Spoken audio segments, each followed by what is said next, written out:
BH, na luta.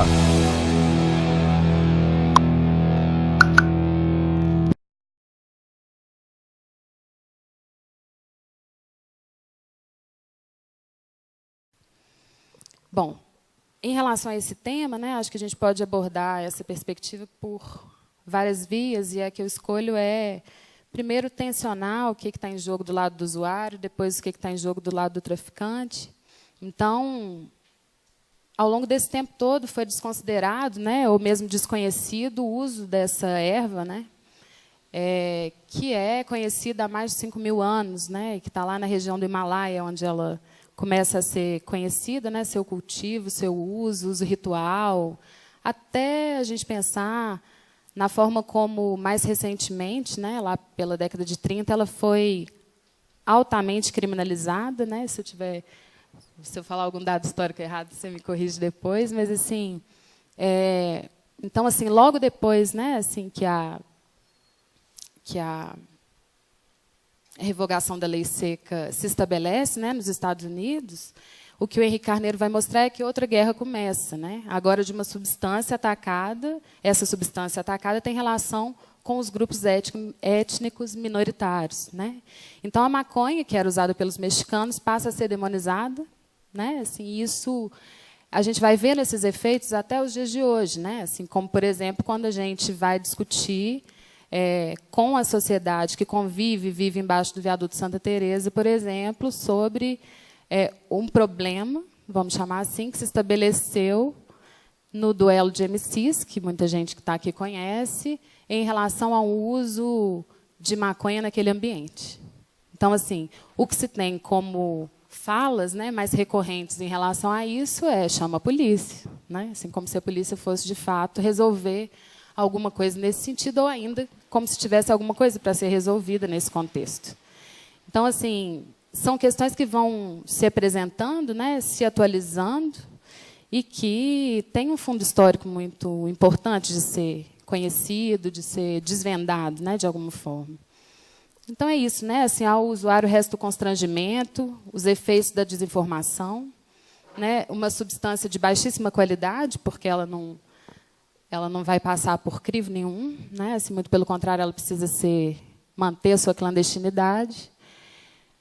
Bom, e há em torno do uso esse imponderável, né? Assim, não é possível dizer que uma substância inerte, né, assim, vai produzir o efeito X, porque isso vai depender do uso que se faz dela, do contexto cultural e de tudo isso que todos nós, de alguma forma, conhecemos, né? Assim.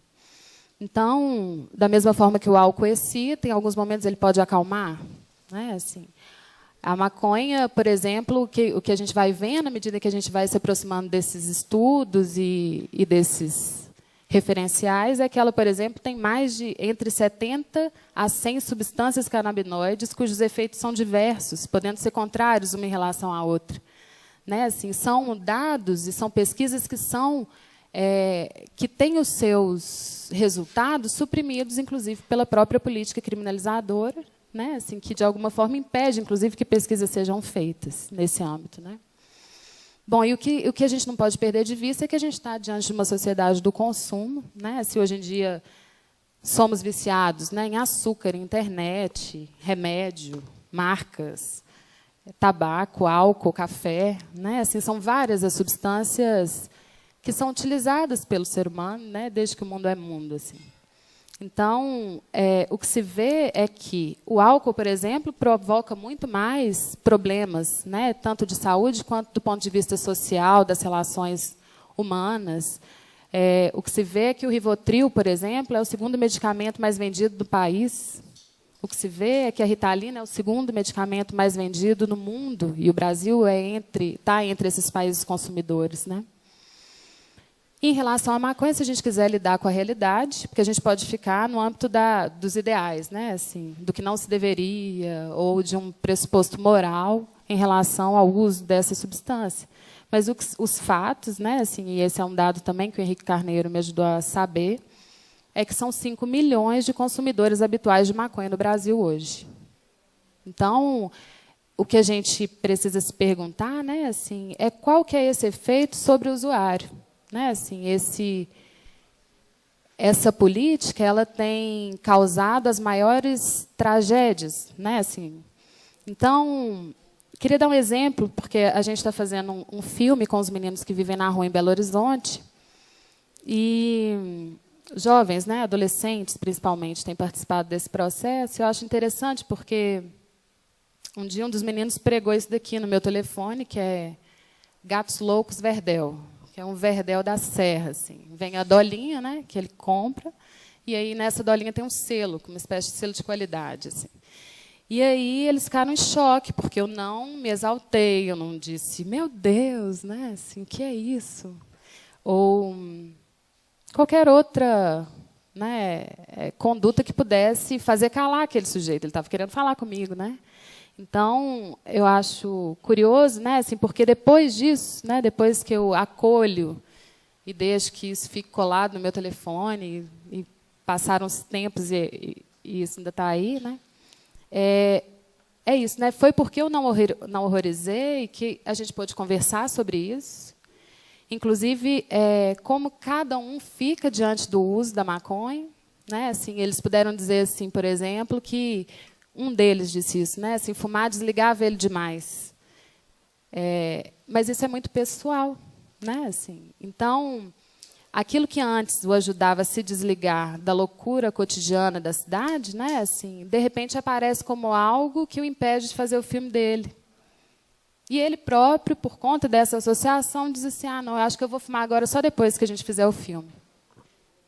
Eu acho que assim, é uma construção que nos permite conversar sobre como é o uso para aquele sujeito, nada além. Né? Ela não vai orientar uma política, não é isso.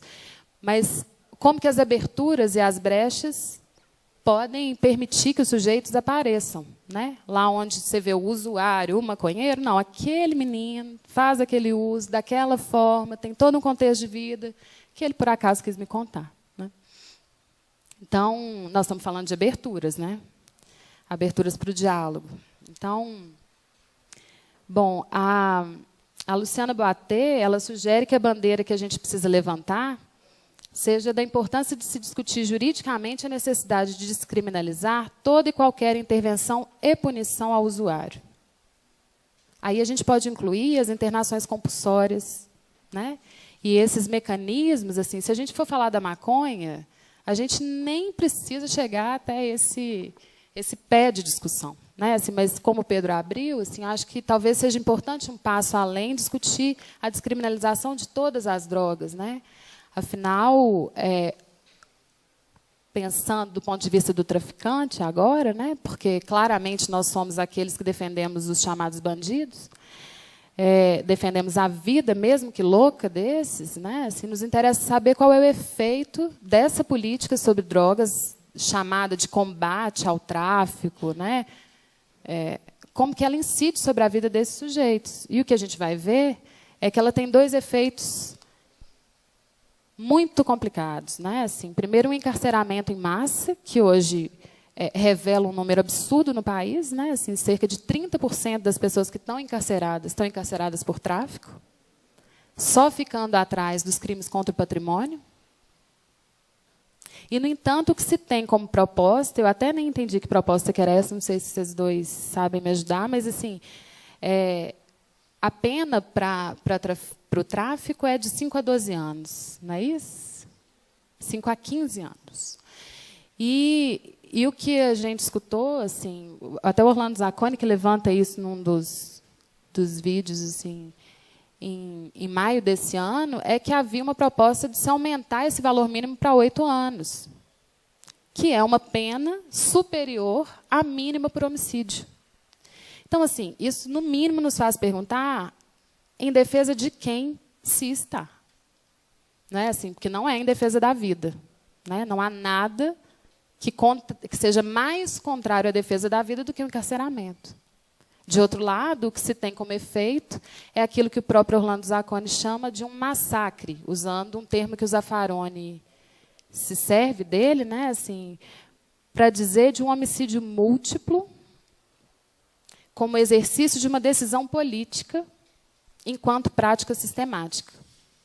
Então, nós estamos dizendo de algo que não é que está dando errado, é que está dando certo. Né? Então, nesse sentido, a gente precisa se perguntar qual é o alcance da nossa crítica, qual é a permeabilidade que esse tema tem, né, no debate acadêmico, qual é a nossa força, né, a força dessa voz que vai fazer com que as pessoas, de fato, escutem que os efeitos dessa criminalização incidem sobre a sociedade como um todo. Né? Assim, porque a figura do traficante é a figura de um sujeito perigoso. E as pessoas não fazem essa associação do por que ela tem que ter medo do traficante.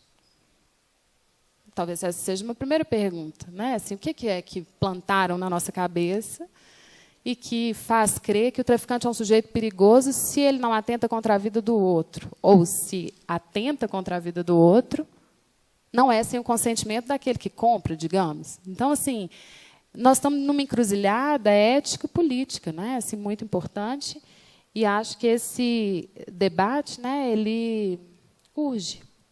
Né? Essa matança que é feita dentro do direito, né, essa política de extermínio de cidadãos brasileiros que são identificados como perigosos, né, assim, porque o menino negro, morador da favela, com um saco de maconha na mão, ele é identificado como bandido perigoso. Mas um helicóptero de cocaína com 450 quilos de pasta... É tão absurdo, né?